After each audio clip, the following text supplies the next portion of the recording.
Okay, testing. Just want to see this. There's sound. And today, I just wanted to talk a little bit about the about Islam in general, but Sri Lanka specifically. It's been reported in the news that Gotabaya Rajapaksa, I'm probably mispronouncing that name, but he was a former defense minister. Him and his brother Mahinda Rajapaksa were responsible in large measure for ending the 2.5-decade-long Sri Lankan civil war. They finally crushed the rebels, the Tamil Tigers, the LTTE, and retook the Jaffna Peninsula.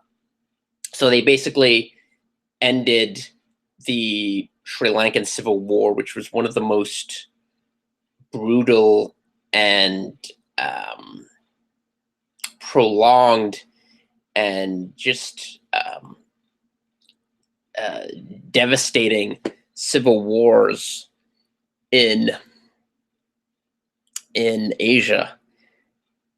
I'm not sure how many of you are familiar with this, but the whole idea of parallel coordinated suicide bombings, bombing multiple embassies at the same time, or bombing churches, as was the case with the Easter bombings when Christians were massacred in 8, I believe, simultaneous bombings. As hard as it is to believe, this wasn't an invention of Islam, even though it was perfected by Hezbollah in Lebanon during the 1980s and adopted by Al-Qaeda and ISIS. But this was actually something invented by the Tamil Tigers, the Hindu Tamil, extremist Hindu Tamils who were part of the LTTE. And Hezbollah and other jihadists, Muslims, adopted this tactic from them. So the Rajapaksas were responsible for rolling up this rebellion and putting a stop to this sort of carnage, which we did not see until this Easter, and the bombings by a local jihadist network working in concert, if the claims are to be believed. And I do give credence to the claims, because this does seem like an attack that was very well coordinated by ISIS, or the Islamic State. So the Rajapaksas were responsible for ending the civil war, and Gotabaya recently declared that he would be running for president, which is interesting to note, because right now Roman Catholics on the island, they can't fellowship together. Christians in general in Sri Lanka, they're not able to worship and fellowship together because it's too threatening. They still, just recently, the other day, they killed 15 people, including a pregnant woman and her children, who were jihadists, who were part of these cells that perpetrated the massacres. So that's another story. The pregnant women murdering themselves. Palestinians have done this as well during the Second Intifada.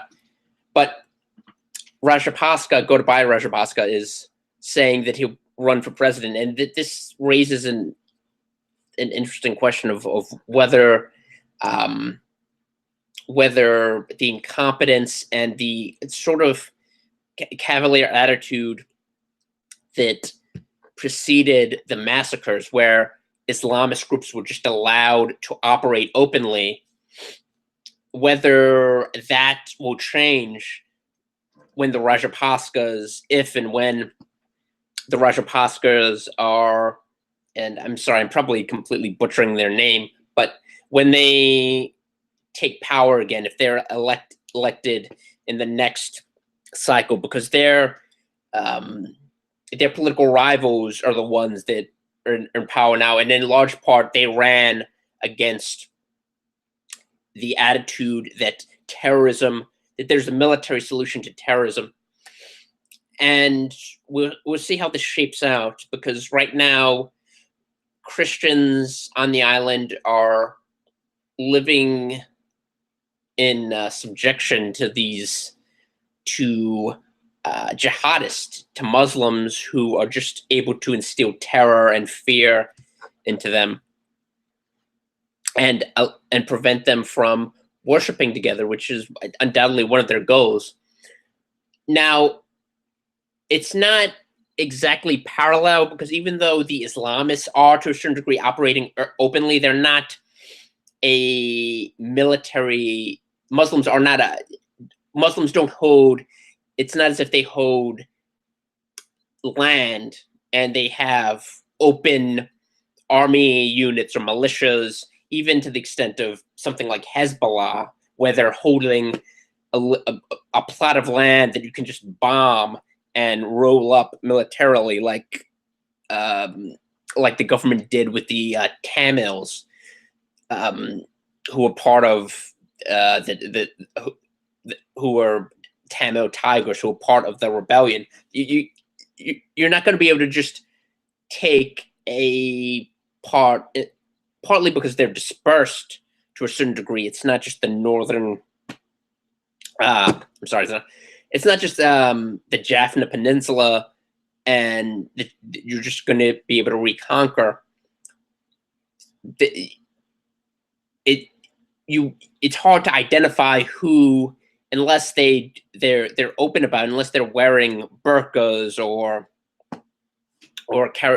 wearing signifying markers. It's hard to identify who is a Muslim who's going to carry through on the explicit commands of the Quran to instill terror in the heart of non-Muslims. So, I mean, that's one issue where it would be harder tackling the threat of Islam within Sri Lanka. It'll be more difficult just because they don't have territory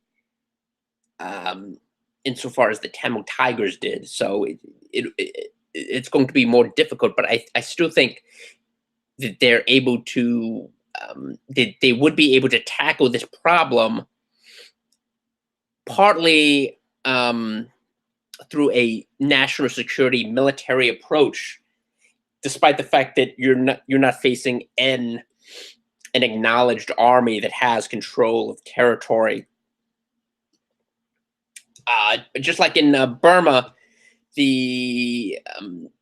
what preceded the attacks on Rohingya villages were Islamist assaults, kind of guerrilla warfare in a sense. The Muslims did not have territory in Rakhine State. They didn't have control of land. It was more sense of guerrilla warfare. So in Sri Lanka, it's somewhat similar, but I still think there is a partly military solution, but also partly, large degree, spiritual warfare. I think this needs to catalyze people and galvanize them to spread the gospel more than anything else. And also those who are not Christian to at least become aware of the dangers of Islam. You can't de-radicalize Islamists by giving them a watered down version of the Quran, because first of all, they know that it's false, that you're trying to manipulate them into not following Muhammad's orders, which is to kill, murder, and subject non-Muslims to the tenets of their founder. they recognize, they know more about Islam. In fact, the people who committed the atrocities across Sri Lanka during Easter, they they left Sri Lanka to study Islam. The leader of the Islamic State, Abu Bakr al-Baghdadi, has a PhD in Islamic studies. I'm pretty sure he knows more about Islam than Rachel Maddow, or even someone like John Esposito, who purports to be an expert on Islam. I'm sure he knows more about Islam than they do. So the idea that you're going to de-radicalize people, you can't. You shouldn't be aiming to de-radicalize them. You should be aiming to Islamicize them, as David Wood pointed out in his great mockumentary "Islamicize Me." But it will be interesting to see the approach that Rajapaksa and the Rajapaksa's take as they try to retake power. At the very least, I think they'll put the threat of Islam, even though they are not, obviously they're not Christians themselves, but they'll put the threat of Islam on the public radar and raise awareness of this. And hopefully, if they do take power, they'll focus their energy on the threat of Islam the same way that they focused their energy on the threat of the Tamil Tigers, even though Islam is not as identifiable as an enemy with that holds territory and that has army units. There is an army of Islam. They're just masked, and sometimes they drop the mask, as in the attacks on the churches on Easter Sunday. But even when the mask is not dropped, even when you're not witnessing bombings and atrocities, it's still, Islam is still there as an enemy.